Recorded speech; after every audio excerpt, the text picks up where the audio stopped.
ನಮಸ್ತೆ. ಒಂದು ಭಯಂಕರವಾದಂತಹ ಅಪಸ್ಮಾರದ ಸ್ಟ್ರೋಕ್ನಿಂದಲಾಗಿ ಜ್ಞಾನ ತಪ್ಪಿ ಬಿದ್ದಂತಹ ಒಬ್ಬ ವ್ಯಕ್ತಿ 20 ದಿವಸಗಳ ನಂತರ ಕಣ್ಣು ತೆರೀತಾನೆ. ಅವನೇ ಜೀನ್ ಡಾಮಿನಿಕ್. ಕಣ್ಣು ತೆರಿಬೇಕಾಗಿದ್ರೆ ಹೊರಗಿನ ಪ್ರಪಂಚಕ್ಕೂ ತನಗೂ ಯಾವುದೇ ರೀತಿಯ ವ್ಯತ್ಯಾಸ ಇಲ್ಲ.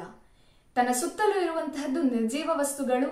ತನ್ನ ದೇಹದ ಭಾಗವನ್ನು ಸಹ ಅವನಿಂದ ಅಲ್ಲಾಡಿಸ್ಲಿಕ್ಕೆ ಆಗದೆ ತಾನು ಸಹ ಒಂದು ನಿರ್ಜೀವ ಕೊರಡಿನ ರೀತಿಯಲ್ಲಿ ಬಿದ್ದುಕೊಂಡಿರ್ತಾನೆ.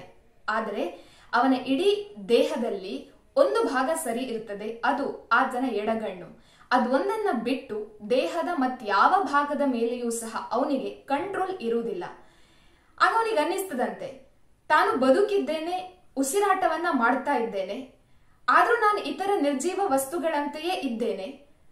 ತನಗೂ ಅದಕ್ಕೂ ಭಿನ್ನತೆ ಇದೆ. ಯಾಕೆ ಅಂತ ಹೇಳಿದ್ರೆ ನನ್ನ ಎಡಗಣ್ಣು ಈಗಲೂ ಸಹ ಸರಿಯಾಗಿದೆ ಅಂತ. ಸಾಧನೆ ಮಾಡಬೇಕು ಅಂತ ಅನ್ನಿಸ್ತದೆ. ನಿರ್ಜೀವ ವಸ್ತುಗಳಿಗಿಂತ ಭಿನ್ನವಾಗಿ ತಾನು ನಿಲ್ಲಬೇಕು ಅಂತ ಅನ್ನಿಸ್ತದೆ.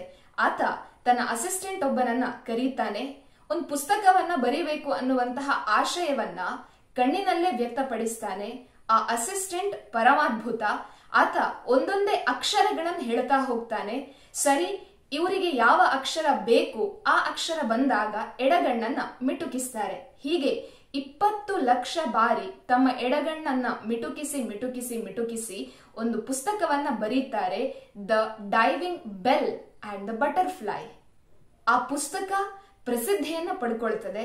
ಆ ವ್ಯಕ್ತಿ ಆ ನಂತರದಲ್ಲಿ ಈ ಪುಸ್ತಕ ಚಲನಚಿತ್ರವಾಗುವುದನ್ನು ಸಹ ನೋಡ್ತಾರೆ.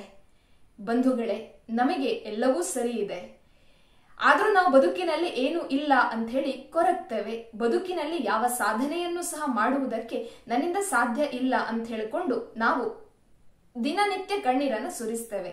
ಸ್ವಾಮಿ ವಿವೇಕಾನಂದರು ಹೇಳುತ್ತಾರೆ, ಬದುಕಿನಲ್ಲಿ ಅಸಾಧ್ಯ ಅನ್ನುವಂತಹದ್ದು ಯಾವುದೂ ಸಹ ಇಲ್ಲ, ಆದರೆ ಅದಕ್ಕೆ ಬೇಕಾಗಿರುವಂತಹದ್ದೇನು ಅಂತ ಹೇಳಿದ್ರೆ ನಿನ್ನ ಮೇಲೆ ನಿನಗೆ ಇರುವಂತಹ ನಂಬಿಕೆ.